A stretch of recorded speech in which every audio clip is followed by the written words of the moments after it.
Perfect. Thanks, Jesse. Good evening, everybody. My name is Jeffrey LaFranco. I'm Chair of Manhattan Community Board 4, and I am pleased to call together this evening the Executive Committee meeting of Manhattan Community Board 4 for March. Our agenda was shared in advance of this meeting. As it always is, we are on the squares by executive order of the governor, which has been extended, but because we are fans of transparency, indications are that it will likely not be renewed come May. So begin to build that into your planning, community board scheduling and brain, because that's kind of the underground discussion right now of what it will look like as it relates to our hybrid policy, which is what would then take effect. So tonight on the agenda, I don't have any formal new business to add, but I'm not sure if anybody else does. That now would be the time to raise it. The only thing I will flag is that in deference to Roberta, who's going to be running a little late this evening, we may take item 2 and push that a little bit further down on the agenda, given that she's a co-secretary and it's a discussion about a new format for the minutes. I want to wait until she's able to join us. She said she wouldn't be able to join until potentially a little after 7 o'clock. So that item may float. FYI, everybody. Jeffrey, I wanted to mention something. Sure, go ahead, Maria. Business. No, during new business. Okay, sure. All right, thanks. Thank you for flagging. We make the note now. Mm-hmm. So with that, we are, let me just make Maria's note.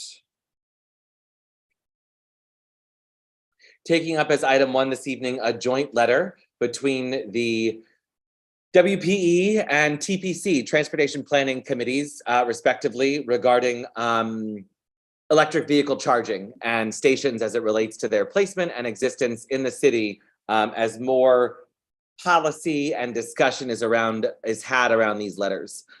This has been it's a joint committee letter, and it's been a multi-month, rather lengthy process. Both committees took this up separately at multiple different times. And then it was taken up earlier this month at a joint meeting where both committees were present. They had a couple of presentations, and the draft letter before you is the result of that joint committee meeting. I now want to push it over to those, the respective co-chairs, for them to sort of add or summarize anything else before we open discussion and take a vote on this. Christine, Leslie, Marty, Dale. So we had a joint meeting with a lot of robust discussion, and the general consensus is expressed in the letter. The general consensus being that when it can be avoided or as a last resort, we do not want EV charging stations on our sidewalks, which are generally overburdened, but we will entertain exceptions.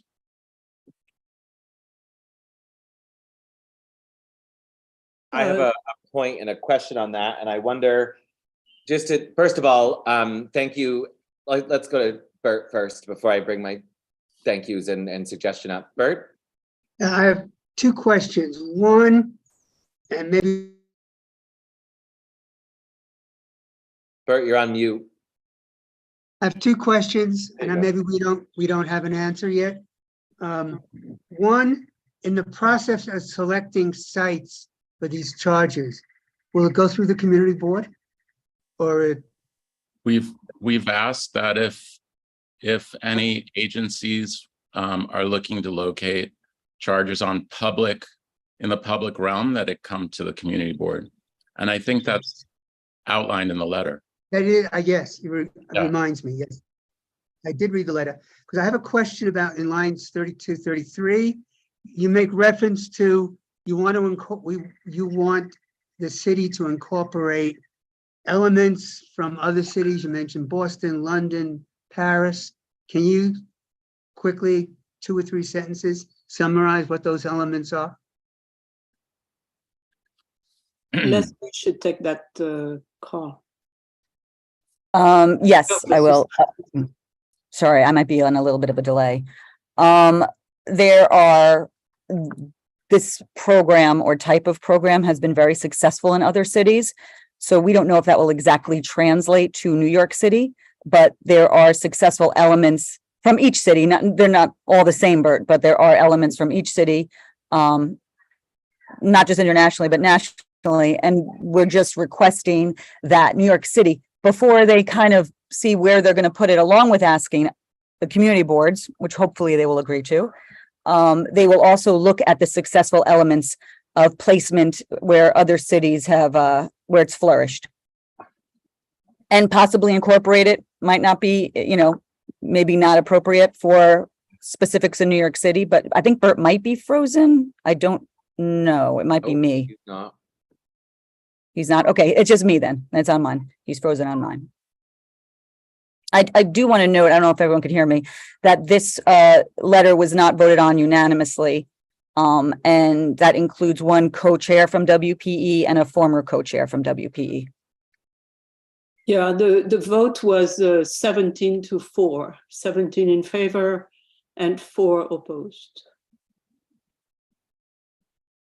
I have a, Bert, does that answer your question? Not really. I'm sorry, Leslie, but you said to incorporate those elements. What are some of those elements? Because I mean, Well, most of our objection in the letter is don't do it on the sidewalk. Because our sidewalks are too small and too crowded. Right. So what have they done like in Boston? We decided not to go into detail on this letter because, I mean, some people suggest cordon off the blocks just for chargers. I don't think we're going to put that in the letter. Some people, we didn't want to get that detailed. Some people say maybe it should be pay to play, right? You get a permit, and then if you have that permit, you're allowed to, we can put charger. I don't think we want to go that deep because I don't know if we were going on maybe hour, I think 3 or 4, and I don't know if we were going to get into the nitty gritty of the details. But I can give you some, like, for instance, one example was some cities put chargers closer to the end of the curb so it doesn't inhibit garbage trucks, things like that. I don't know if we were ready to put those details in. We hardly agreed on this, so I think it was tough to get into those details. Use of lampposts. Yeah. Thank you, Leslie. JD? Yeah, sorry. Could somebody elaborate on the opposition, the 4 votes? If it was a co-chair and a former co-chair, what essentially was the opposition? I think it was me, right, Leslie, that voted against? Yeah, I mean, I can explain, you can explain, but I mean. Well, why don't we have Marty explain what he meant? I am against the absolutely strong statement that says it should never be put on the sidewalk. I think that needs to be examined, and that's why I, a moment ago, just inserted the idea of using lampposts, which came up not from me, but from somebody else. If we're going to examine it, let's examine it without restriction and see where it goes. And I think we're being doctrinaire. Thanks. And JD, I will add, I voted for this letter because I do think it was a somewhat accurate reflection of the committee. I don't know if I will vote for it at full board because I don't agree with the premise myself, but I do think it's an accurate reflection of the discussion. Though I think we should take that, why that is, I don't know, is a discussion for today's executive board, but should be taken up maybe at a different date. But I do know already that this letter as written will not be unanimous at full board, surely. And not just including the people there, others who weren't at that committee meeting will not vote for it. But that's fine. I mean, it is, it is a direct, accurate reflection. I think it's a fairly accurate reflection.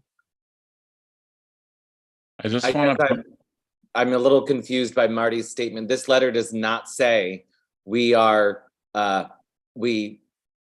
object in a doctrinaire manner to charging. In fact, it says we understand that there may be exceptions and we want to be able to consider and run those through a process. And so I guess I'm wondering what would be different here. Jeffrey, the letter's wording has softened up from what it was at the committee, and so you note correctly. Not really. there is still a strong bias in the letter that says not the sidewalk. It's the exceptions that would put it on the sidewalk. I feel less strongly opposed to it because the letter's wording has softened up, but I'm not happy with the exclusion of sidewalks. I think we need a not just on this issue, but on everything that's on the sidewalk, we need a careful reevaluation of what's going on our sidewalks and in our gutters. There are folks on the community board who are virulently anti-car and are happy to see all the space in that has been taken away from parking, but that is not a unanimous position. And I think a careful reexamination of car life and parking and sidewalk use and furniture, including the link stuff, is warranted. And this is just another moment where we're either saying no way, Jose, or you get my drift, right, Jeffrey? Sure, I do. I just 2 points that Jeffrey, sure, okay. Christine, go ahead. Marty, if you recall, I think in the beginning of 2022, we did a survey of the community, pretty open, and we gave a list of uses for the sidewalk and the curb, and we received a result. So I will send that to you again, but clearly, it did capture a lot of what the community wants to see on the curb or not. Thanks, Christine. Leslie? I was going to I raised my hand for something else, but I'll respond to Christine's survey. So first thing about the survey. Yeah, I think I don't want to relitigate the letter or sort of go down a path further. So I just want to. Jeffrey, that's why I am logging in right now. So if you can give me that space. The survey, I think when we do the budget task force, we do a big survey, right, of what's important. This doesn't even is not a blip on that survey, right? There's much bigger issues in our district's universe. So it's a very, very, very small percentage to begin with. And then this survey is now we're even cutting that piece of pie very, very slim, which I understand. But I think Christine is correct in saying that it doesn't really show up. And I think that's part of the environmental problem that we are trying to get ahead of. It's not on people's radar. People don't have electric vehicles. So I think when we say, well, it's not part of the survey, and some of us see it as that's the problem. So that's just what I want to say about when we keep saying the survey, people don't have electric vehicles yet, but we're not talking about the now. Hopefully we're talking about what we're trying to do for the future. That first thing, and I will cut short my thoughts until maybe if there's time for later, because I don't want to elongate the conversation unnecessarily. I didn't want to go down the survey path, so you had said you raised your hand for something else on the letter. No, I think the letter is right. I think it does reflect what the committee's discussion was. I think that is absolutely true. I do think, well, not perfect, because I think we have a greater problem, but I just don't think it's time to address that here. I will say that I think if this letter goes through, and it probably will, I think it's probably the nimbiest letter this board has come out of this board in a long time. So that's just this is my personal feeling. And I might be totally outvoted. I'm just saying that's just my personal feeling. And, it would be hard. Anyway, I'll stop there.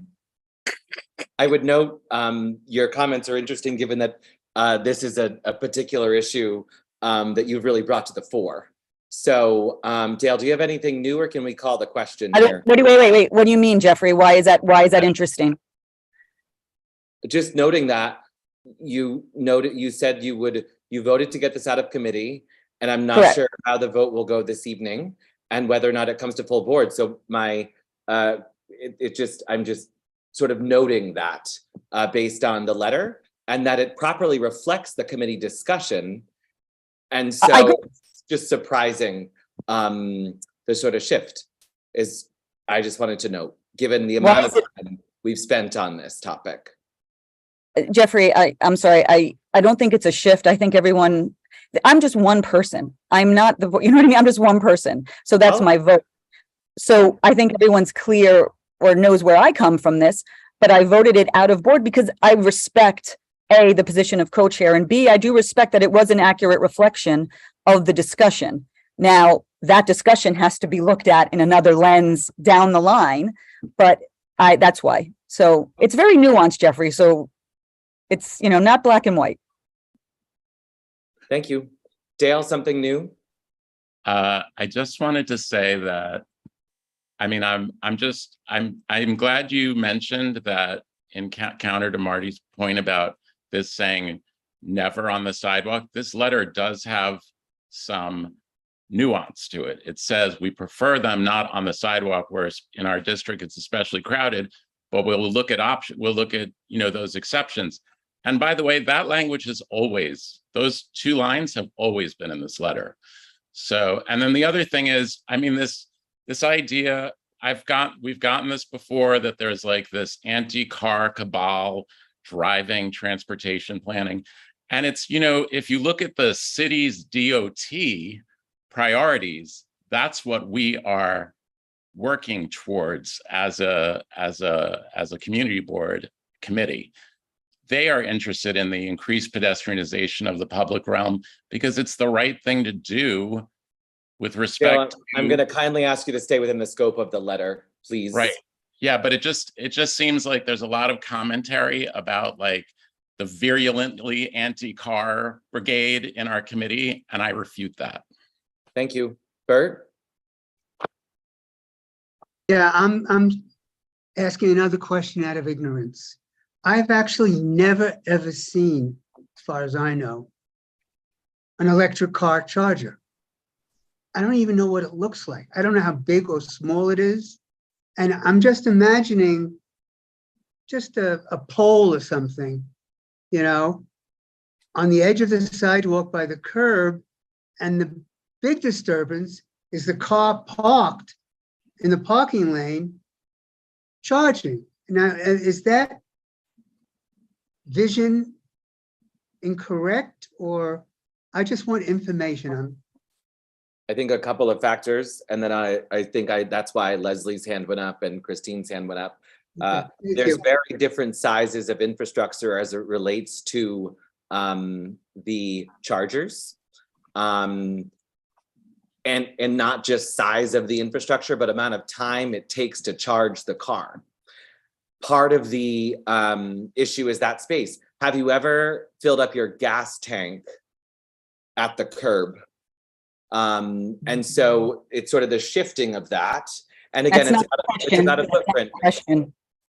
It's about a footprint and what that footprint occupies. And as soon as that's sort of, much like Marty mentioned, the link kiosk, which I will note, our community board has been much more successful about link kiosk management and placement than almost any other board in Manhattan.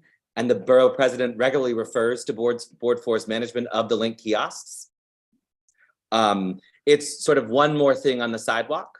And right now, the city's proposing level 2 chargers, which have a sizable footprint, and level 3 even bigger in a certain sense.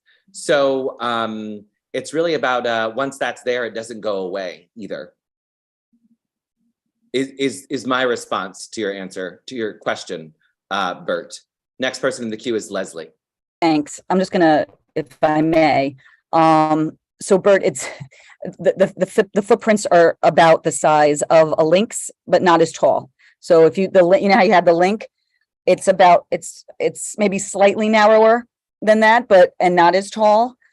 Jeffrey is right. If they're level 3s, the height does not go up, but there's like maybe it could be a half a foot wider, you know, as far as measurement. But what is happening now already is that those are getting smaller to even just like computer monitors, but I'm not saying that's what they're thinking of doing. They're not. I'm just saying the technology is going that way. And also well, I'm not going to get into the level, but the commentary about the footprint and all that stuff. We had some testimony at our joint committee that what they're even doing now is bundling some of these things that are on the sidewalk. So like a Lynx, a charging phone charger that we have now, and put all three together into the car charger to kind of consolidate. That's what's kind of, the people are actually, that's not down the line. That's actually what people have an RFP out for now. Christine? So, Bert, what Leslie say is accurate. I mean, that's the information we have. I think the fundamental issue here is to say, do we want an additional function on the sidewalk? Do we want, there is a model, and with Revel, as well as others, as well as DOT have done that, which is to group those charging stations in a lot, or a garage. And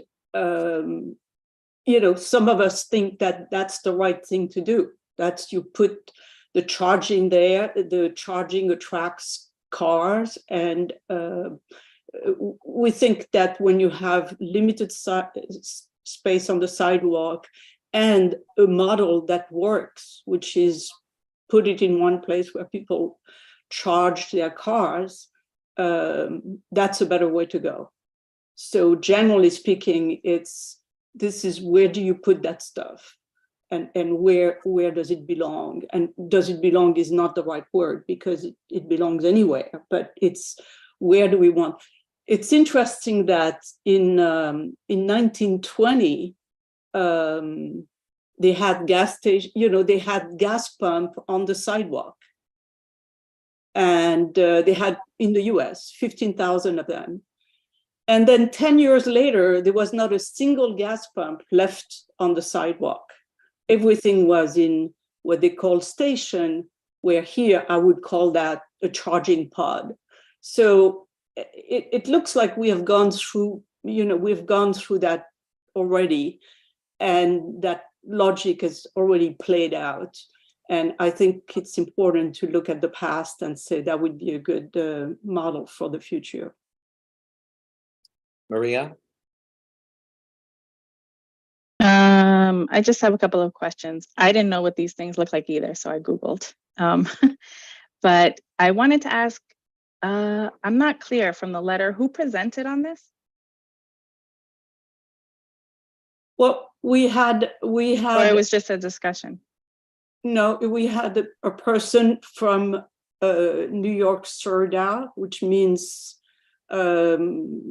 somebody help me on that. New York State Environmental Department, NYSERDA, I think it is. So these people are the ones who take the incentives from the government and distribute them to different people, and then kind of do policies about that. And there was also a presentation from Hoboken. Hoboken, which is a city where they have started to roll out. And then, so we got those two presentations. Earlier, we had other presentation in earlier committees from Con Ed, and another one from the fleet management of the city. Yeah.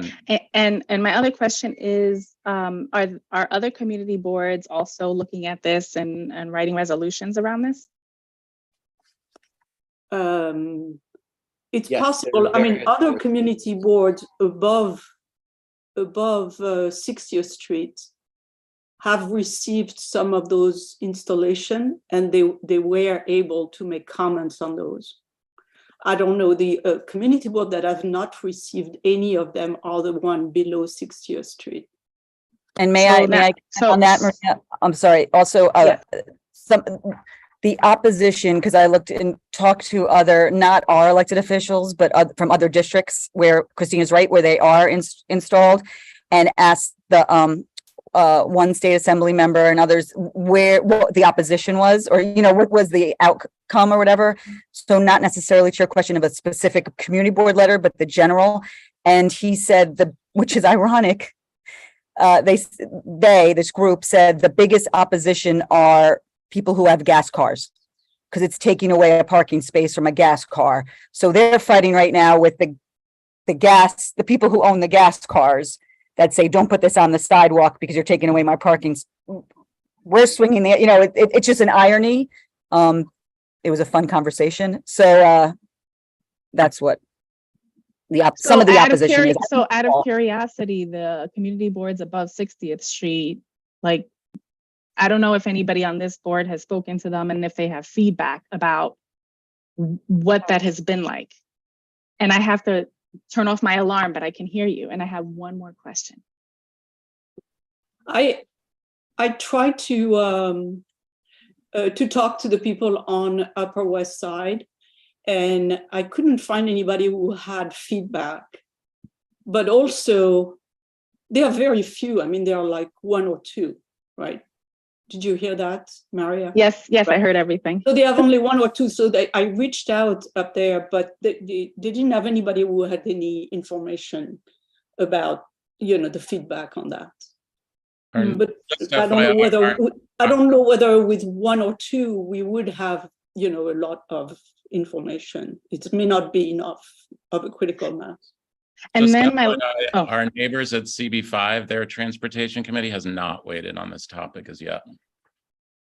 Thanks. And then I forgot what this is called, Christine. Maybe you can answer this. Isn't there supposed to be a surcharge that, like, when you're driving below 60th Street or below a certain street? Yeah, we don't have. It's not there yet. But we don't know when that's going to be occurring, right? No, it's not clear. Okay. All right. Those were all my questions. Yeah, it's there for car shares. Okay. Thank you. I think I will be voting in favor for this letter. Thanks, Maria. Alan? Thank you. So getting back to the letter, which represents what was discussed at the committee meetings, I think is a fair representation of what happened in the discussion at the combined meeting. And going forward, I think as things progress, we'll have to deal with the city on a case-by-case basis, as we always do. So trying to figure out where, how, who, and when at this point, I don't think, it just kind of like muddles everything around. So they will take things up as they go along. As the city says, we want to put something here, put something there, make the suggestions as we normally do. We'd rather have things there opposed to here. So going forward, I think that's basically going to happen. So I move to vote on the letter. Sorry. I move to vote on the letter. Thank you. That sounded like a motion. Is there a second on Alan's letter? I'll second. Alan's motion to second letter. Thanks, Carrie. Okay, so we take the vote now. It's a committee meeting. All in favor of the joint WPE transportation letter, please use the raise hand function. Oh, Raise hand function, folks, for in favor. Okay, so I'm confirming we're recorded. Please leave your hand raised. 10 in favor. And now if folks could hit their lower hand button.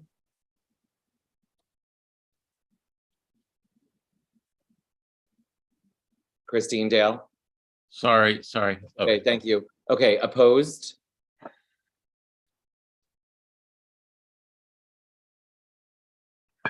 One opposed. Abstentions. JD, is that opposed or abstention? I own a hybrid, so I'm on both sides here. I mean, Oh it's my a great God. letter. No, it's a great letter and good work. I just need to think about it a little more before I vote on it at full board, but you both did great. I'm still a little confused, but thank you. Thank you, JD. Roberta, that's an abstention on committee right now? It is an abstention only because I was not here for the discussion and I don't feel it is honest to provide a vote, but I was present for the discussion. I found it to be productive and I enjoyed the letter. I think it captured the sentiments well. Thanks. Leslie, confirming the abstention? Thank you, Jeffrey. Yep. Yes. Okay. And then any present not eligible? Okay, everybody, thank you. The letter passes. I also want to just acknowledge the work of both committees separately and together. Joint letters are a significant undertaking, and I am ever grateful for it. It is not the first time in my time as chair there's been a joint letter also, so maybe we can just tone it down on the joint letters, everybody, also. But really appreciate all the time and work that went into this. Marty.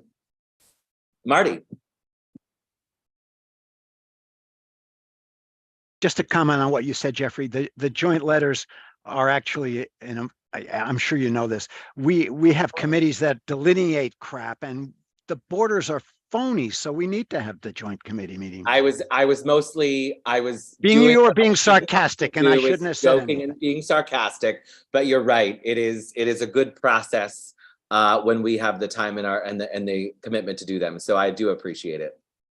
So you'll write the next one, Marty, right? My pleasure. Roberta, Katie is not here, but I'm passing it over to you now that you have arrived to talk through the changes you guys would like to make in the minutes process. Absolutely. So I think that when Katie and I were approaching the minutes and making, substantive edits to them, we wanted to do so with an acknowledgement that the availability of information about these public meetings is fundamentally changed over the course of the past 3 years as these meetings have become streamed and public, and that there will likely be a completely different amount of access to public meetings that exist in a hybrid format going forward than have existed prior to 2020. In thinking about that, we wanted to see if we could make it more manageable to put together minutes in a way that would still reflect the activities of a full board meeting. And so what we have done is sort of truncated the amount of information that we have put in here.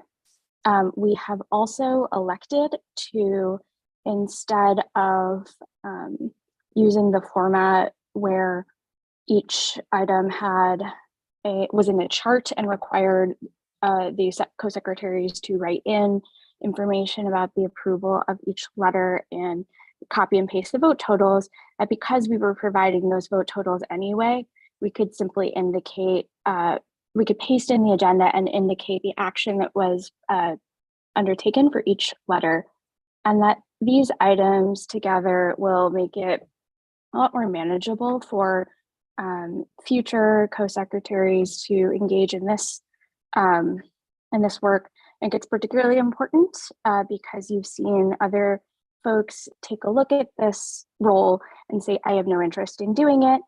And given that there will likely, there are term limits on the books, you'll likely have some turnover of individuals. I think it's really important that this role be sustainable for future individuals who want to, get more involved in the committee board and undertake the role. Certainly welcome to amendments or suggestions as to how best to do this, or if you think we've taken, an error in our approach. But that's sort of the way that we're thinking about how to make this more manageable for both ourselves, but then for any future co-secretaries that may serve in Hatton Community Board 4. I want to say before we go to questions, step one, thank you for taking on the administrative work of looking at the minutes and thinking through how a template can be used to sort of make efficient and simplify things as we continue to sort of evolve the public meeting process. So a thank you to starters for that. And then we'll go to Carrie with the first question, please. Yes, thank you for doing a job that I agree with you. It seems as though most people would not undertake. So I just want to understand. It's the same information, simply delivered differently. Is that correct? The additional proposal that we would add is that the public session speakers, we have had at various points in the past extremely detailed notes on what public session speakers have said. as to their comments, and that simply the speaker spoke about XYZ issue and in favor or opposed. And so that would be one thing that we would add, especially because with public hearings, we often hear repetitive comments anyway. And because these comments are both being recorded. And then if you are looking at the link, I've also included a third-party draft transcript. If you have ever used the Block Party tool, you'll be able to actually read through a draft transcript of the different meetings. So we felt it was appropriate to not provide too much detail there, and that it would still provide useful information. But yes, fundamentally, it is the same information. That is the one place where we're pulling back a little bit. And do we think that in perpetuity, these meetings will be, live streamed and therefore captured on YouTube for anyone to go visit and sort of see the details if they feel like they've missed anything? Jesse? Yeah, so right now the open meetings law has been amended to 2024. I mean, that was done a while ago. I suspect they'll a number of organizations such as ours continues to meet completely virtually until because of the emergency orders. Until that point, we'll go into hybrid mode, like Jeffrey said. And I suspect then the state legislature is going to have to re-amend that deadline. It's going to have to push that deadline. So I think 2024 was that was a few years out for them, and now we're coming right up on that. And I'm assuming, I can only imagine they're going to, unless for some way all of COVID, all of these health issues disappear and we can go back, everybody feels 100% going back to in person. But I don't think that's going to happen. So for the foreseeable future, we're going to have a recording of this meeting on YouTube. We'll be by law having to have like Roberta said, we have a written transcript of every meeting. If anybody ever wants to read it, they can do so. And then a couple other things, we have started taking any reports that we get from electeds, anything like that, and putting them in. That's actually already in our public folder. So anything along those lines, usually electeds are reading from their monthly report anyway. So we have that documented as well. Thank you. I support you guys and the board in this. I'm wondering if we should maybe write a letter to our electeds asking, I know it's sort of jumping the gun, but for these meetings to be, live streamed and therefore available to the public, regardless of what happens, if people come back in person, which, we'll set feelings about that aside, but because attendance is so much better from the public, and really they should be. So I'm just wondering if, in addition to supporting Roberta and Katie, we want to make that like an official request from our elected officials. I think it makes sense. I think it makes sense. if we can get through the questions, and then can we kind of maybe pivot to that to see if it is something we want to do separately? Carrie, is that okay? Christine? Yes, Robert, great job there. I just wanted to make sure in this new format, are we losing anything? You are not losing any like individual items. Nothing has fallen off. The only thing that is a little bit less than I have seen in the past is just the level of detail from the public comments. But we have the same vote sheet, all of the same voter information, and you can see how every single person voted on every single item. And the public comments then, based on what Jesse was doing, is saying that we have a transcript of the video, right? So essentially we can refer to that on our website as a link to the video, and then a link to the transcript, right? Okay, thank you. Thanks, Christine. Bert?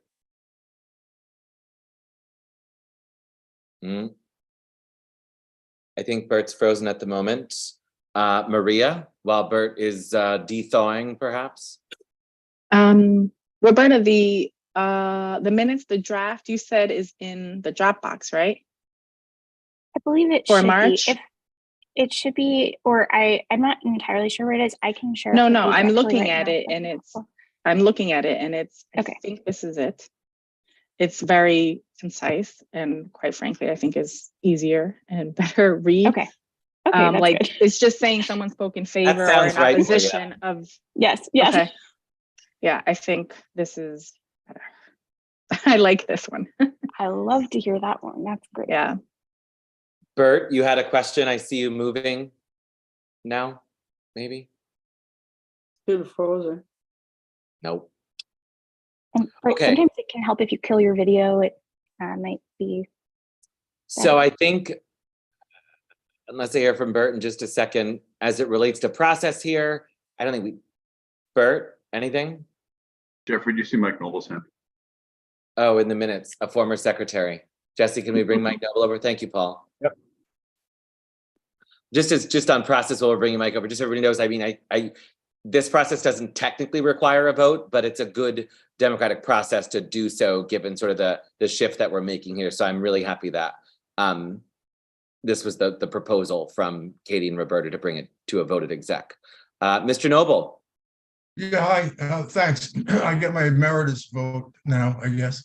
You know, a lot of what Roberta has suggested here is something that I thought about over the 6 years that I did this job. And I'm happy somebody's, you know, finally gotten to do it. So I'm simply supplying my vote of confidence to you. And you know, one great thing, one great idea, and I always wanted to do this too. You know, now that the elected have you know, put their newsletters out there, you know, we you know, I always wanted to, you know, link to them and sort of cut short all the tedious hours spent trying to decipher what people are saying, hearing what they're saying, and all that. You know, Jerry Nadler one time read word for word. You know, I noticed that about a third of the way through, and I'm reading it with him. I'm reading the thing, and I said, "Okay, I don't have to do anything now. It is word for word." So yeah, I must admit I didn't look into the Dropbox to see your draft here, and all. So I'm gonna have to do that. But as to the voting part of it, you say you're going to reflect the votes in a particular way. How do you do that? How are you going to do that? Because, you know, that's a legal requirement of us, right?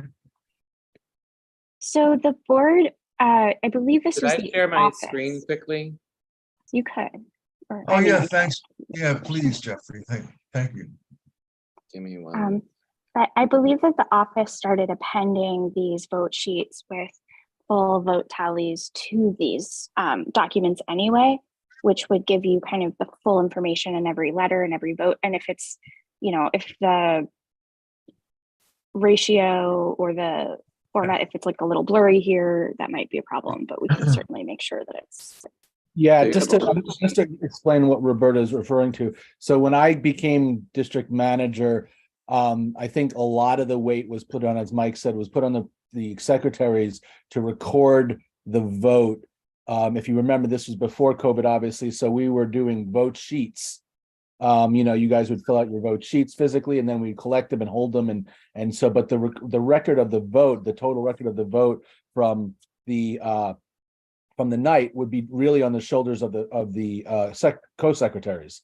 And what I decided to do when we got started to doing this, when I got here, was that I think because we have all of this data and we have to implement it anyway, why not attach it to the minutes? So therefore it is an official record of how every single person voted, and the letter itself. And so that's been happening since I've been going. And so finally, like when me and Roberta and Katie and Janine sat down, we said, okay, I think we're covering our bases. So I think the pressure can be taken off of the co-secretaries to have to get into, you know, as much level of detail about the voting. So if you scroll up, Jeffrey, what Roberta has done is taken the agenda basically from the full board and listed here as with the status of the letter. So if you're looking for the quick status of what happened to that letter, you can see that it was approved. If you want to know what Maria Ortiz voted on that letter, you can scroll further down and see Maria Ortiz voted yes, or, no, or abstain. P&A. No, I think that's great. I mean, that it's very efficient, it's very clear. And I just like it, I think it's wonderful. I think that's an official stamp of approval, by the way. Yeah. Right. Okay. Thanks, guys. Thank you, Mike. I think it's a great job. It's a really wonderful presentation. A quick question, when we have on the website, the archives and resolutions, is that going to be reflected also as approved or disapproved or tabled?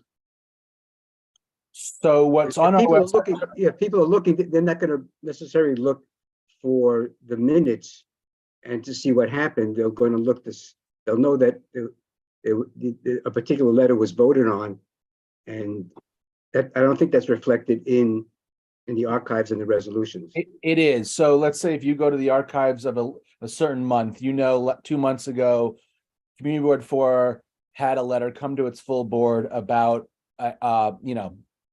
electrical vehicle charging. And it went to the full board, and you want to know what happened to it. You'll be able to go to it might take a little searching. If you don't know what month, you don't know what year, that's a little more difficult. But let's say you do, go there, you can scroll down to January or February, whatever month it is, and it'll have the link, the PDF link to that letter. If it did not pass, let's just say the letter got denied. Let's say the letter got, tabled. It'll list it as tabled. It'll list it as returned to committee. It'll, if there was if the letter there was another motion that replaced that letter, that's a little bit different. Then that letter, the motion that passed, would be the letter that was listed. So, but yeah, no, it lists it in the archive. It should list it in the archive. There's sometimes when letters are passed and there's and we're waiting on final edits, and that takes weeks sometimes. And that you'll see that where you'll see that letter's just we're waiting for the final letter to be sent out, and then we'll post it to the website. Okay. Thank you. You're welcome. I'll take a motion on the new minutes process, please. Thank you. Move to adopt. Thank you. Is there a second? Second, as a former secretary. There we go. Jessica will take that. Thank you. Any objections? Present, not eligible, or abstention? Excellent. The new minutes process passes with thanks to Roberta and Katie, who's not here. So thank you very much for that, Roberta, tonight. Sure. I think Katie sent her regards from Arizona, but I think had to, do flying and such things. Absolutely. Keeping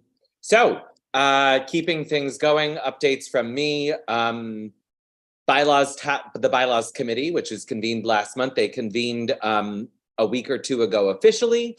That is a functioning group. Their meetings are public. Feel free to attend or send suggestions to Jesse or to me, and we can relay those to the group, but also just stay tuned to the board's website and sort of agenda announcements, because that will get folded in like our other committee work does. Leslie. Jeffrey, when I think it was last executive meeting, I asked you about the scope of that. Remember, we were talking about, is it just the shops and the licenses, or is this working group going to expand as far as other things that may or may not be problematic?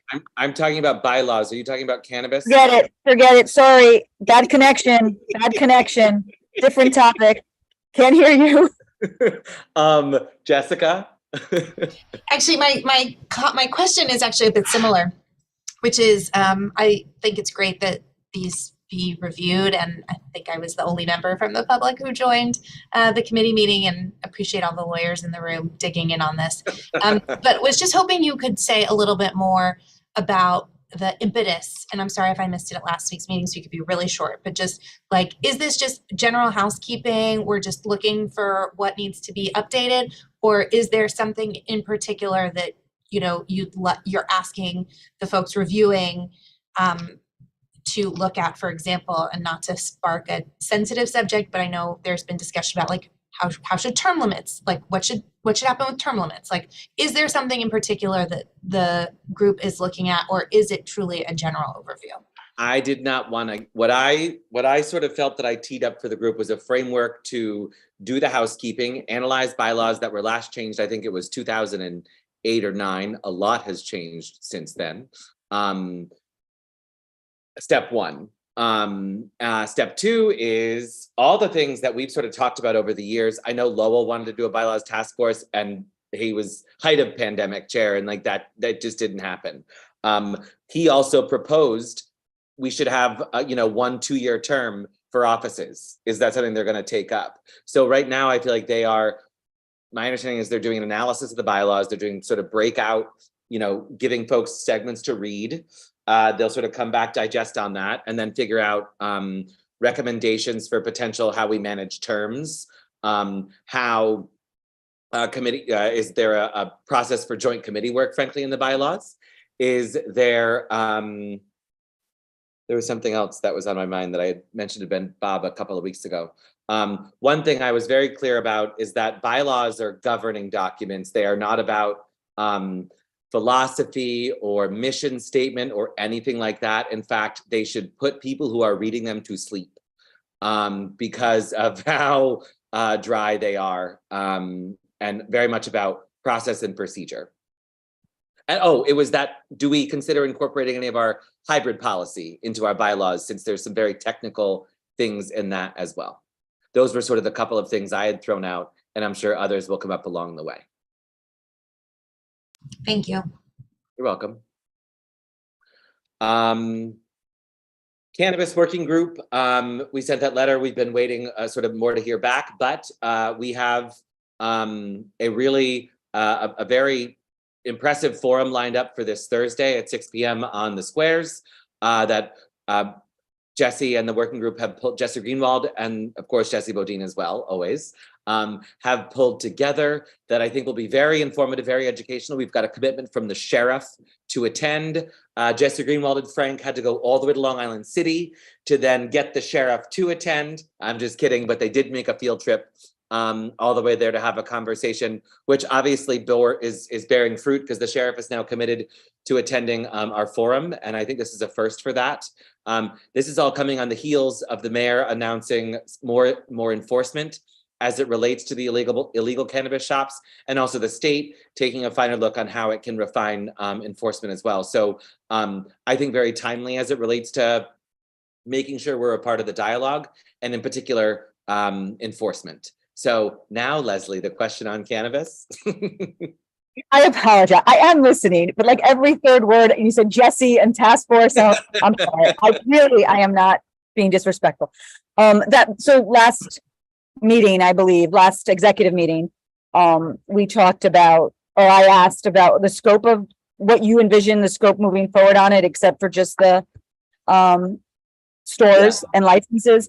What have you over the month thought about it, or what? I mean, not from a beyond just, we have to figure out a licensing process, because I think once ideally we have these illegal shops under some level of control, theoretically the framework for opening becomes more straightforward.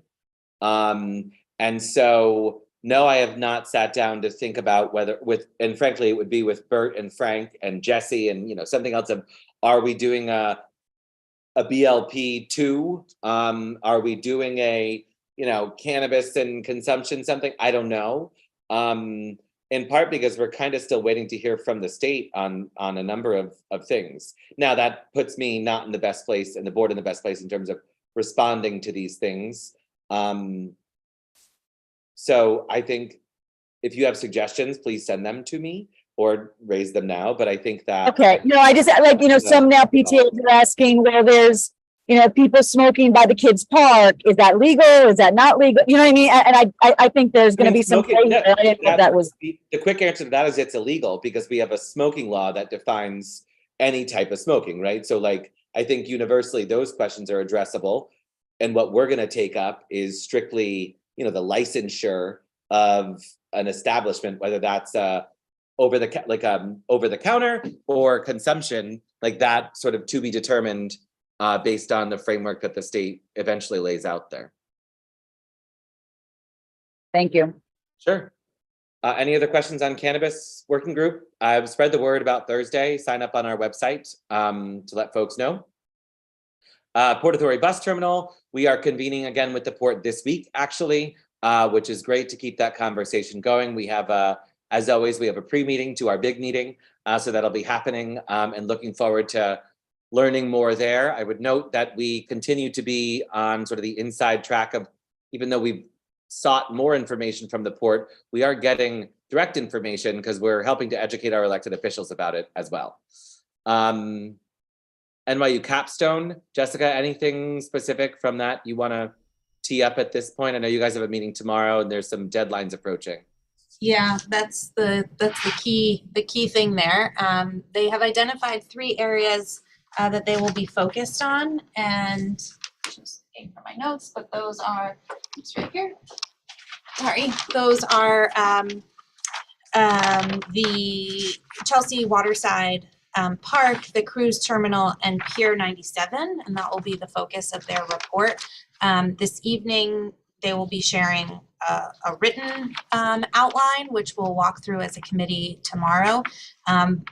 But we are up against their school deadline and their classroom deadline, and we knew the spring would be a condensed schedule, but nonetheless, it is sort of upon us. So we'll be working really diligently over the next essentially 6 weeks to get this into a format that can be consumed and shared by our committees and relevant parties, and reflect the priorities and knowledge that all of us have, but alongside the suggestions that they bring forward based on their education and experience. Great. Thank you, Jessica. Other small meetings. We had a meeting this month with ESD, the State Development Corporation, to talk about Site K on the east side of the Javits, east side of 11th Avenue across from Javits. You'll recall under Governor Cuomo, there's an RFP put out to develop something considerable there, likely commercial. Some controversial proposals came forward. Governor Hochul removed the RFP, which many of us were very relieved about. And it was we were delighted to have the conversation that the state was seeking some guidance on how they might move forward with this RFP. In our affordable housing plan, Site K is listed as a significant opportunity for affordable housing development. That wouldn't have been the case had the previous RFP gone forward. So we're really happy that the state is engaging before this hits the market. I would also note that when we sat with the state on this, they wanted to talk Site K. We wanted to talk Bayview. They indicated that we would be hearing back from them soon as it relates to not a response to our letter, but how and what will be incorporated into the RFP for Bayview. Paul, was that why your hand was up? Okay, good. We also, man, my tabs. We also met with State Senator Leroy Comrie from Queens. He has the seat on the Public Authorities Commission that votes on GBPs in the Penn Station project. We had received an introduction to his staff, and we're, of course, very happy to take the meeting with the sitting senator to sort of give him our feelings on the state of the station and the state of just the community's positioning on Penn.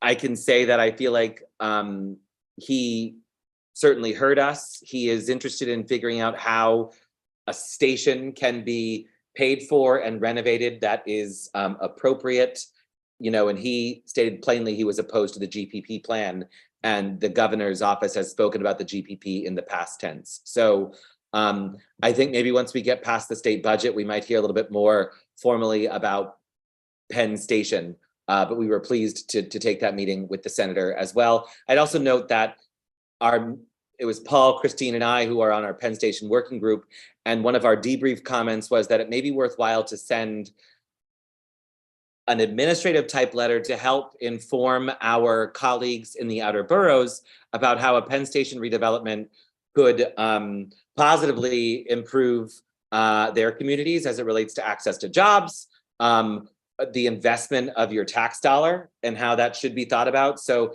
this is something I talked about with Senator Hoylman as well as we have a pretty strong position on Penn. How do we make it public? How do we get our colleagues around the 5 boroughs to know about why we're saying what we're saying around a Penn station? So stay tuned there. Finally, I'm announcing tonight the formation of a new working group. Hopefully not a lengthy one, but another working group it is. The residential FAR working group, FAR floor area ratio. So last year at exec, we talked about residential FAR because there was a proposal to lift the cap on that statewide. Then it was talked about at the Housing Committee, Chelsea Land Use, and Hell's Kitchen Land Use. This is all last year. Fast forward to the past 3 months, Chelsea Land Use and Hell's Kitchen took up that topic. There's sort of been some back and forth and a desire for more information. So sort of sifting together and creating a working group. Paul has agreed to serve as chair. This was, I chose sort of, was 1, he agreed to it, and 2, he serves on both land use committees and has also on exec. And so very much a part of the discussion on this. And the framework that has been defined for this scope is, if the FAR cap is lifted, how should that be considered or implemented in Community Board 4? It is not a we support, we oppose. It is an if. And that is, I thought, the appropriate framework for this working group. They will be meeting as all of our working groups and committees do. There'll be an agenda shared. We're anticipating presentations from housing experts of varying degree. And so stay tuned for letters on that, because in the end, the product will come through the executive committee. That concludes, if there's any questions, happy to take them. Otherwise, that concludes my report, and I'll go to Jesse. But Mr. Nolan, please. Yeah, Jeffrey, question is, how does this, I mean, Christine and Bert know how I feel about working groups that I know. always have a concern. How does it relate to the public? How does it relate to the Hell's Kitchen land use, the Chelsea land use, which is really their purview? So how is that all going to work out so we keep the mandate to have public review and that there is, the committees are not just put aside? Well, how does that yep, thanks to your work and authorship, there's a strong framework. I don't think it's where we're going to end at the end of the day, but there's a strong framework that we get to work from in the form of a draft letter that this working group can analyze. As I hear you and recognize your concerns about working group. However, the point is to actually just position this meeting as a public meeting. And so it would be promoted as such, that it is a public meeting. You'll sign up and join Zoom on. Paul and I are on the same page that he will treat it like any other committee. We'll have discussion of a topic. We'll go to the committee. There would then be discussion from the public or input from the public if need be. And sort of back to the working group it goes to take a vote and determine what a letter might look like. As it relates to the connections. One meeting? I don't want to prescribe that. Of course, in an ideal scenario, given that there's already been 8 meetings with this on the agenda, perhaps it's 1 meeting, but perhaps given how busy April is, does this end up on the June full board agenda? I'm not I don't want to be too particular, JD, in part because process is important. And I think it's fair to say that we're at a point that putting this into this box is putting it into a process that really does move it forward one way or another. And as it relates to the connections to the 2 committees, the membership will reflect members from both Chelsea Land Use and Hell's Kitchen Land Use. Paul or JD, Thanks sorry, for did that. you have anything else? Yeah, thanks, Jeffrey. I'm really not fully convinced that the process is as open and accountable as it should be. I think that could be worked out, but I'm not hearing it yet. I guess no matter what, in the end, it will come before the executive committee, which is a public meeting, just like Hell's Kitchen Land Use or Chelsea Land Use as well. So it still has sort of all of the process that a committee does as well. But I hear you on the working group. That's a perennial concern of yours. So I certainly understand and recognize it. Paul? I just want to add that one of the reasons that I agreed to chair this working group is because these discussions did come through 4 committees last year. And then because the budget proposal did not pass the removal of the cap, we kind of stopped working on it. And then this year it was proposed in the budget again, and we were back in panic mode. And I didn't personally want to see us not continue our work on it. I want us to, as a board, have a position so that we know where we stand and we can take steps to work on whatever position we have. But the nebulous feeling that I had from last year, and I felt like it was occurring again this year, I didn't want to see that happen. So that's why I agreed to chair this and try to shepherd this through in whatever way possible. And JD, you and I have had conversations about that public process piece. And I think that making sure that we're balanced between Hell's Kitchen land use, Chelsea land use, HHHS, and that we have a public participatory process is really kind of important.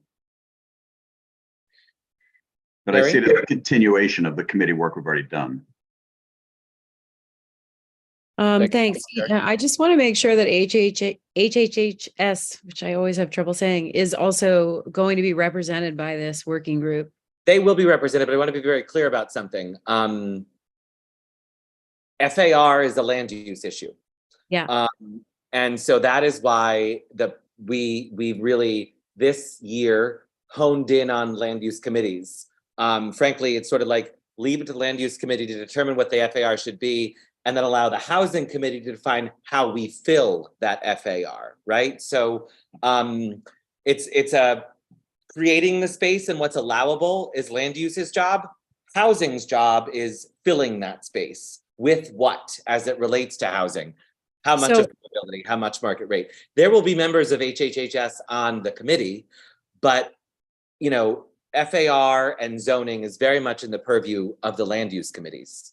Yes, as I know, but in this year, I'm trying to recall last year, but this year, this issue is certainly brought to both land use committees under the guise of more affordable housing. There's an affordable housing crisis, and this is why we have to lift the cap.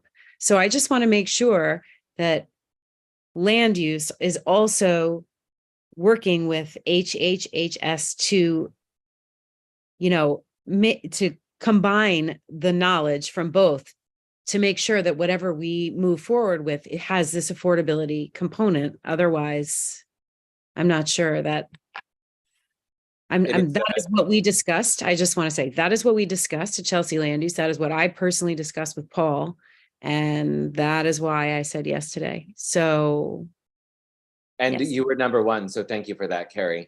It is an and conversation. Okay. I think very importantly, in part because right now, and I don't know that this is what will be the case, the state legislation does not prescribe affordable. So I would hope that we indeed prescribe some mechanism for affordable housing. And so that's another part of the factor. But again, I'm also concerned about sort of going too far out of what is on the table here as well. But I think it certainly makes sense that we would prescribe a policy that requires affordable housing in addition to whatever is allowed developed. Thank you. Roberta? So this wouldn't, if you in theory rezoned for an area for I guess for an FAR of 12, and then we're not seeking to, I shouldn't complicate this. It is, if you were to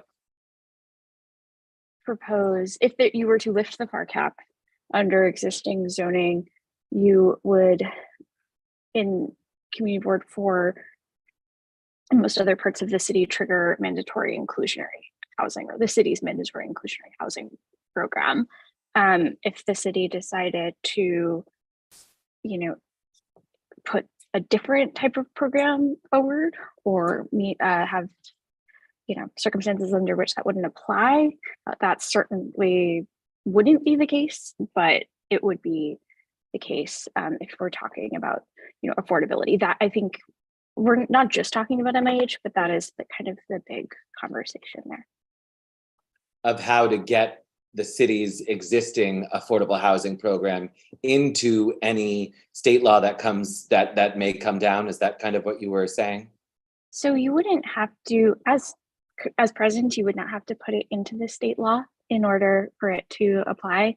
It would apply, to my understanding, in the current scenario in which a developer or another actor is seeking a variance to build above at or above a FAR of 12, and so it would be triggered automatically. But if there were concerns, say about someday far in the future this being repealed, I don't think there are any discussions of that at the city level.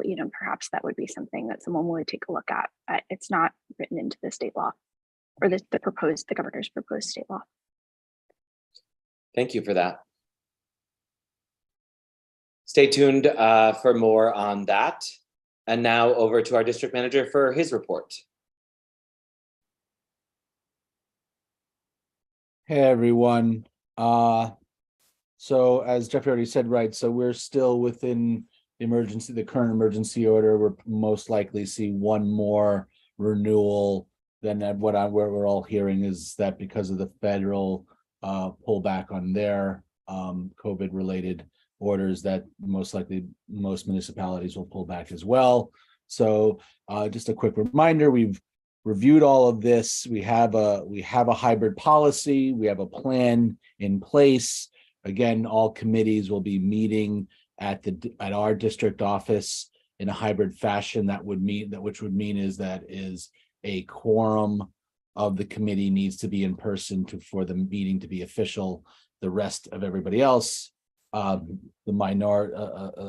rest of the committee and all of the presenters and all of the public can be virtual. And so that is what we'll be doing. We would be having a hybrid full board as we did a while ago on the High Line. Those will most likely be happening in 2 different locations, hopefully to not put the weight on any one location every month. But I will say the Fulton Auditorium through Hudson Guild, every time we've never asked for needed a space or backup space, they've always said yes. I know it's not always the perfect location, but for right now, that is certainly one of the spaces we'll use. We might also be using the Hotel Trades Council space that some of you remember the good old days of meeting in person. We met there regularly. They have a great big space, always ready to be able to be helpful as well. So that's roughly what we're looking at. And that could be, I'm hoping that's the end of May / beginning of June, but we'll have to be ready for whatever comes down the pipeline. There in the Dropbox is the draft full board agenda for next week and the draft committee schedule. Again, the committee schedule is always tentative, and so if you please take a look at that. If there's something that is missing from the potential agenda of your committee, please reach out to the staff member that helps you manage that committee so that they are aware. Members also please take a look at the other agendas from your other fellow committee members, and so you can be aware of what they're talking about as well. And if there's any overlap with your own committee, you can raise it and not be surprised at full board. Just a note that reminder that we will be meeting next week for full board on Tuesday, not on Wednesday, on Tuesday. So the notice we were going. What was that, Jesse? Did you say we're meeting on Tuesday? I did say that. That's good. You get points for listening, Jeffrey. The notice is going to go out on Thursday. So it would be great if everybody could get their letters in, but I also understand people are used to getting in on Fridays. So if there are any outstanding letters that come in on Friday, that's fine. But just recognize that we will be sending out notice on Thursday. I think that's most of what I got to say here. Full board agenda, changes to the upcoming committee schedule. I think we talked about full board already. I don't think there's anything else that I need to worry about in terms of in terms of April committees. I think everybody else is meeting on their normal times. And then the only last thing that I had on my list was office space. So the good news is that we're still on track for our office space on at the old Film Center building. We will be, as by law and rule, we will be going through our own ULURP, and so that should be starting very shortly. So that will be fun. We'll be presenting in front of Department of City Planning. It's a 30-day clock. It's a much more truncated clock than the normal ULURP process. In the meantime, we will need to find we will need to extend in our temporary space that we're in now. And so I wanted to raise this for you all so you understand what's going on. Our current landlord is very open to extending with us in a different location in the building. They very much want the floor that we're on because they have, I guess, a tenant that wants to take the entire floor plate. So we're being flexible with them, saying, fine, we will be happy to move. But that will be happening most likely between now and the end of July at some point. And so I think we just all have to be flexible with that and understanding that that is coming right at when possibly we'll be having our hybrid meetings. See what I'm doing? Trains running into each other. So we are going to be having to figure that out as we go. But what I am grateful for is that we have a good relationship with Brookfield and the Manhattan West team there. And that's thanks to, by the way, I want to say that's thanks to all of the hard work that committee members and board members have built with Brookfield over the years. They truly understand what we do and why it's important because they've come before us so many times in so many different ways, and they get it. And so they respect the fact that they would be really smart to have us in their office and be good to us. So we're going to figure that out. But there might be some, we'll have to, between now and end of July, we're most likely going to have to temporarily move. We're going to be moving to another location and staying there probably to the end of 2024 until our permanent space is ready for us. And I'm done. JD. Yeah, sorry, this is for Jesse and Jeffrey. Speaking for me and Paul, the Land Use Committee did vote to write a letter to the electeds, but first it will go to Chelsea. The Chelsea Land Use Committee decided they needed more information. So the letter from Hell's Kitchen is being withdrawn. I don't know if that's on the agenda, Jesse, but I think we listed it as back to committee, but I'm happy to list it as withdrawn. back to committee. Can we just figure out the technical? I want to be very cognizant of the language. I think back to committee is safer because maybe it comes out again. I don't want us to not have the ability to have it come out of committee, or like, am I being too cautious here? I think as long as if all parties are fine with either term, I think it's fine. But I think it's neither here nor there at this point. But it's not as though the letter disappears. I think you might be right, Jeffrey. If you want to say back to committee, this means that it's within the committee's realm, and you sort guys of puts it in a holding pattern. Right. Yeah. I get paid for the letter. Whether there's a kill, I get a kill fee too. That's true. So whichever is fine.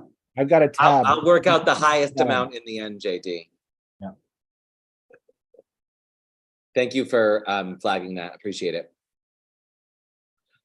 Thank you, Jesse. Maria, you had new business. I did. I wanted to tell everyone about April 27th, Jeffrey, and we spoke about this a little bit.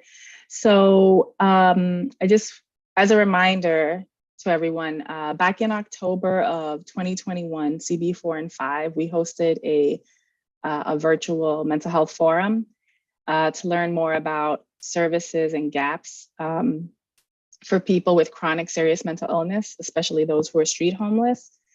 And at the conclusion of that, the gaps that were really identified were treatment capacity, number 1, housing solutions, number 2, and number 3, coordination of services.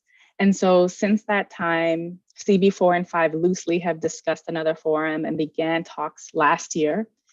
In the meantime, this year, CB2 approached CB4 and 5 about joining together to address this issue, specifically to focus on initiatives that have a short timeline implementation, meaning like 1 to 2 years.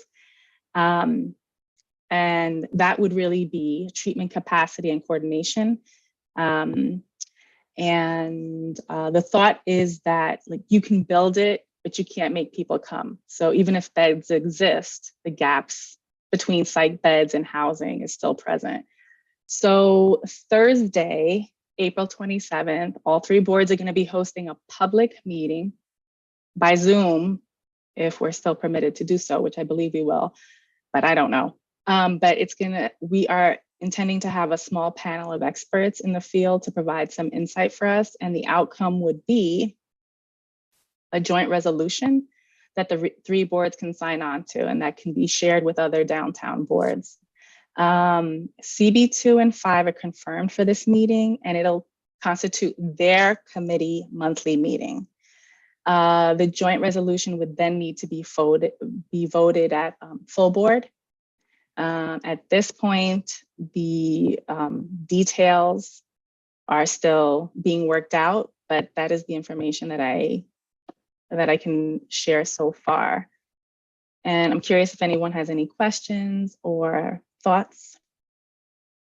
I guess just first, Maria, that will not replace, oh, I forgot, there's something else I need to tell Exec Jesse, the rescheduling of HHHHHHS. Oh yeah, that's right, I meant to. So Maria, are you expecting us to need to vote on something or no, because the other committees are using it as their meeting? So the thought right now, and that's why I'm saying it's still in process, like we're still in progress of like discussing it and finding out, ironing out the details. The thought right now is that for triple HS, see Carrie, that's how you say it, triple HS. Oh. Triple, focus Maria, where am I? But the thought is that for triple HS meeting, that we would have an outline of what the letter would be. All 3 of us will have an outline of the letter, right? That's on the 20th. Then the following Thursday is the 27th. And at that time, what we're adding really to the letter is public comment. And I would say the ironing out of what the suggestions are, which we already know what they're probably going to be, because we're doing some interviews with people who do this work every day, and we're hearing some of the same things. And then at that point, all 3 boards during, what month would that be? May, at their full boards would be voting on the letter. Does that make sense? Did I say that correctly? That's a very tight timeline for it is. The public forum and our board or our full board meeting. So I just want to have you couch that for our CB2 and 5 colleagues. Mm-hmm. I'm sorry, what do you mean that you want me to couch that? That I would not guarantee them we would be able to pass a letter at our full board meeting in April because it's the first Wednesday of the month, less than a week later, where CB2 and CB5 meet much later in the month. Yeah, so I would say that it's not, yeah, I understand that. So I would say it's not a guarantee that we'll be able to vote on it at our full board. However, this event is still occurring. Yes. And if we can turn out the letter, the thought is that evening we're typing out, finalizing the letter and turning it out that Friday, the 28th. But we'll see what really happens, because the reality is, if it's their committee meetings, what does the discussion look like, right? Sure.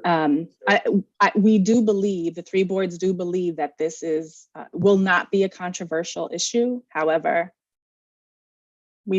I've been wrong before. So I saw JD have a question. Yep, JD. And then Jesse. I'm sorry, Maria, just clarify. So this would not come before the Triple H Committee of Board 4? Yes. Yes. Oh, it does not. No, it does. It does. The one thing I think that, I'm sorry, Maria, I don't mean to step on your toes. No, it's okay. I got lost there for a second. So Triple HS will be voting on right, we'll be voting out a recommendation on the outline, or as much of a draft as that will be ready at that point in time, that will then can be reported out at the next week at the forum, with everybody's what, right, Maria? Is that my Thank you correct? for clarifying that. Yeah. I did So yeah, not so it is make that that's- clear. I we- apologize. We actually instead of holding, the initial idea was to try to do a 3-board Housing and Human Services Committee on the 27th, like what Jeffrey was saying, the turnaround for that our committee is literally a day, the next day you're supposed to post the letter. The reality is like that just probably won't happen. So Yeah. we are, Maria, realized like, okay, we can still hold our meeting on the 20th, which would be our normal time. You're voting out a recommendation. We're all hoping that recommendation matches as what the 2 other committees, will be voting out. And either way, though, Triple H can move forward with that recommendation. If it's not a joint letter, it's not a joint letter, but our aim is to have it be something that all 3 committees can put their names to at the end. Mm-hmm. I got it. So it goes Triple H, us, we make a recommendation, but that's not reviewed by the full board until it comes back from the other as a combination, Mm-hmm. correct? Yeah. Does that make sense? Yeah, we're hoping by Thursday, Friday, the meeting's the joint committee is Thursday. We're hoping, most of everything is settled, and it's like, yes, we all agree with that. We're posting that recommendation on Friday like we normally would, and the full board gets to review, all members get to review that recommendation like over the weekend, and then Monday, Tuesday, Wednesday, and you're voting at it on a full board. But obviously, if we get to that point where we are, for some whatever reasons, there's just not a consensus, Maria can choose at that point to say, we're gonna either go ahead with our recommendation as we stated, and let the other 2 do what they want to do. But the goal would be Got it. Thanks. Thank you, Jesse. Sorry, I don't mean to interrupt. No, I saw your hand up anyway. Is that? The other, Oh, no. the other thing I should have put into my report earlier is that we're having a formal change to the calendar. The Triple HS meeting will now convene monthly on the first Thursday of the month. This came after some discussions and some thinking with myself, Joe, and Maria out of deference to process and having time to take on the significant issues that HHHS regularly deals with. And so right now they're the last committee of all of ours to meet, and so have the shortest turnaround on letters to do. So we're making it the opposite. I'm grateful to Maria and Joe for supporting this into the committee, to those of that can make it happen. The factor is there'll be a couple of meetings where they have a meeting a couple of times a year. They have a meeting immediately following the night of our full board meeting. So that's kind of the only scheduling wrinkle, but otherwise we hope this is a positive way to continue doing the significant work that HHHS regularly takes on. So Maria, thanks to you and Joe and the rest of the committee for that. Mm-hmm. No, thank you. Leslie? Leslie has a question. I'm going. I do. I just didn't know if you knew, there was a person with their hand up in the public. I just didn't know. If Yes, you that was saw them. coming. Thank you, Jesse I'm and I sorry. have been discussing. Sorry, I just didn't know. We'll bring Miriam over.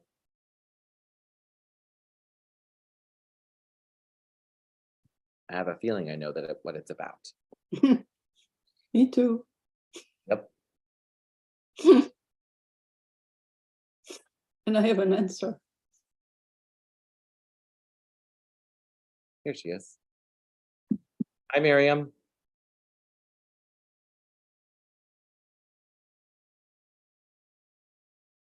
You're on mute, Miriam.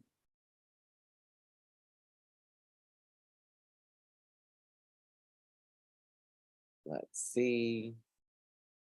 There you go. Can There you go. I can hear you now. Go ahead. Okay, this is a very old computer, and so I'm having some trouble with it. I'm not sure you know what it's about. A couple of things very quickly. One is I heard what Jesse said about the hybrid meetings, and I just want to also add the perspective that that's very important for people with disabilities who are not have a forum and a venue to express. Miriam, you need to turn your camera off because it's taken up. all Said your they attention. can't, and if things do. Miriam, we can't hear you. Turn off your camera. I'm not sure. Oh, I'm doing that. That's Thank you. better. Oh, there we go. Is that better? Yeah. It is. Okay, okay. It's partly in reference to what Jesse said earlier about hybrid meetings, and hopefully that forum could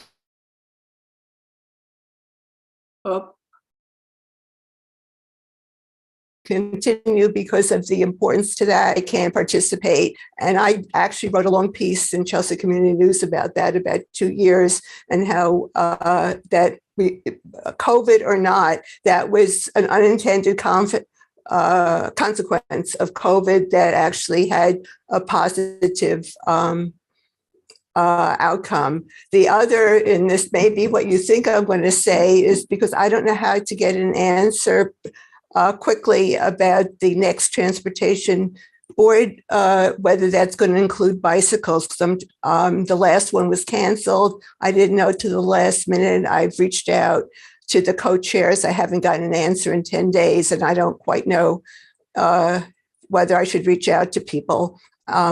That's the second thing, and that probably has priority because people are here. And you can answer my email, but I don't get an answer, and I don't know what to think and whether to reach out to people. And this is obviously to Christine and Dale. Yeah, Miriam, I don't recall receiving recently a question. Your latest email to us is from the. Wait, Dale. I'm just I'm clarifying a point of information. The last email from Miriam was on the 23rd. 23rd of what? This month. Of March. Yes. Okay. So so I missed it because we were working on the joint letter, and that was sucking up all my energy. So but the latest is that we're talking with some other community block association, and it looks like it's going to be probably in May, and we'll have this meeting about doing a forum about bikes. Thank you. It's just helpful for me when I don't get an answer. And the last thing, and I'll make this succinct, but because it's Wednesday, and I know a lot of people here have been very supportive of the advocacy of people with disabilities for LS in the subway. There's a very, very big hearing and rally before the meeting. And I just that having non-working elevators is having no elevators, and about 35 to 40 break down a day, and there's no notice. So the community has gotten together. A number of electeds are going to be speaking. What we didn't know is that the budget is April 1st, so a lot of people would be out of town. But Eric Botcher will be speaking, and those of you who might want to attend, you can also do it later on Zoom. I'm going to be testifying on Zoom when the hearing starts, but it is Wednesday morning, and there's going to be notice in Chelsea Community News. I just was on email with Scott Stifler, and he is posting it. So I'm just letting those of you who might be interested in hearing what's going on and some of the problems that having the law passed for elevators and the elevators don't work is having no law passed with no elevators. So that's coming Miriam, Wednesday. thank you for that reminder. And we are on regular record as strong advocates for not just making sure the current elevators are working, but to expand accessibility throughout the system, not just in Board 4, but citywide. So thank you for your continued advocacy on that and for the reminder. Appreciate that this evening. Okay. Any other questions tonight, folks? Okay, Alan. You're on mute, Alan. You're on mute. I'm sorry. Were you circling back to something that was discussed earlier today? A letter? I think Kerry mentioned a letter about. Oh, the whether or not we would write a letter supporting permanent streaming access and hybrid factor. I am happy to carry what I would like to do if it's okay with you. I think that should be on an agenda, and the public needs the ability to see that we're going to take that up because I'm sure, like Miriam, who just visited, others might want to provide recommendations to us. So if we can, is that okay with you if we put it on an agenda for a future exec? Yes. Maybe next exec. Yeah, yes, for the April executive committee agenda. Thank you. Roberta? You're on mute. Or your headphones may be disconnected.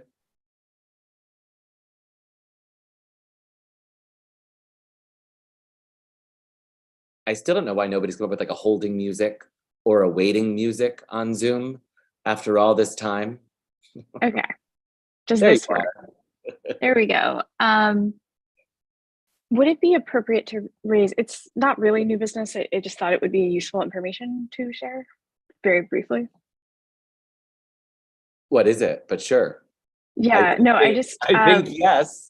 yes, yeah, no, so the city has put forth frameworks on new text amendments and has had an info session last week, and the info session I'm pretty sure is tomorrow. I should have had this together, but they're just on the City of Yes website. The first set are around carbon neutrality, and because they're like zoning text amendments, they'd have to go through a ULERT process, and so you'd have a presentation before the community boards. I believe their intention is to commence that process in April, and then have community board presentations after that.